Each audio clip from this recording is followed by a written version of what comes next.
Okay, this is Manchester Company from Chapter 5, and this is not a special order. I'm really sorry about this, but it isn't. It's a make or buy problem, and they manufacture a part for its own use, okay, in the production line. And to make 10,000 units, they've got the cost. This is the cost per unit, okay, for 10,000 units.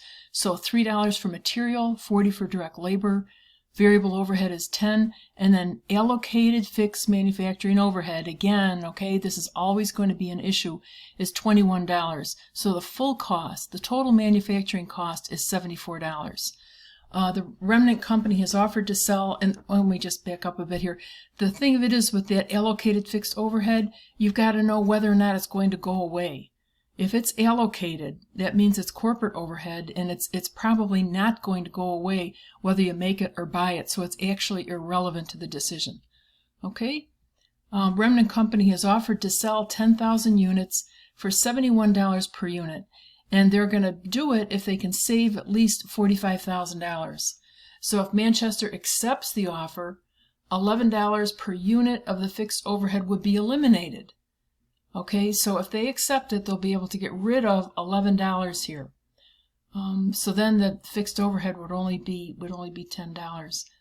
Manchester has, but see how they had to tell you that specifically.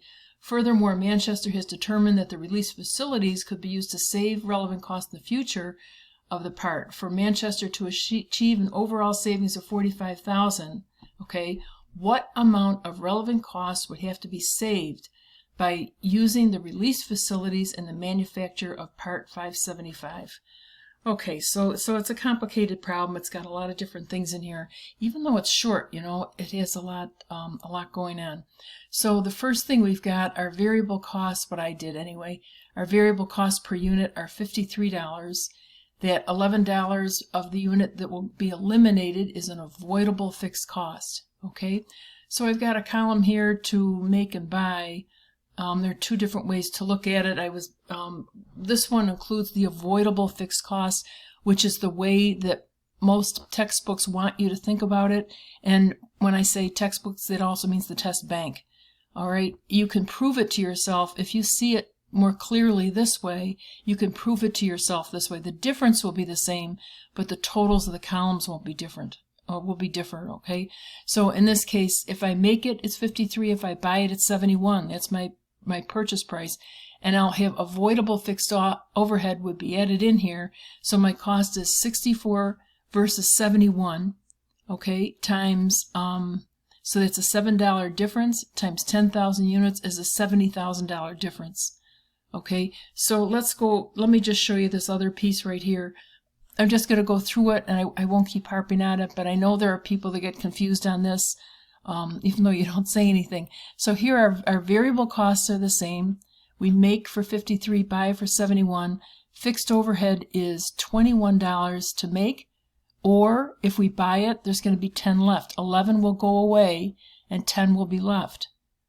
Okay, we still would have it. So here my make price would be 74 versus 81. It's a $7 difference, and that would give us 70,000. Okay, so now what do we know? We know if we buy it for 70, we're going to have $70,000. Let's look at that again.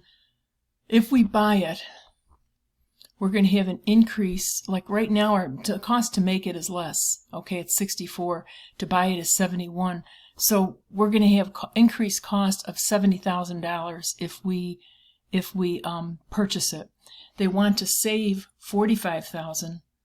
So that would mean in order to save their $45,000, we've got to come up with $115,000 of income from the facilities that we released.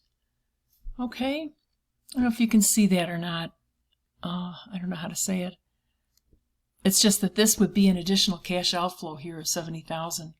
Okay, and if they're trying to save $45,000, then we've got to get a savings of $115,000. Okay. Let me know if you've got issues with this, okay?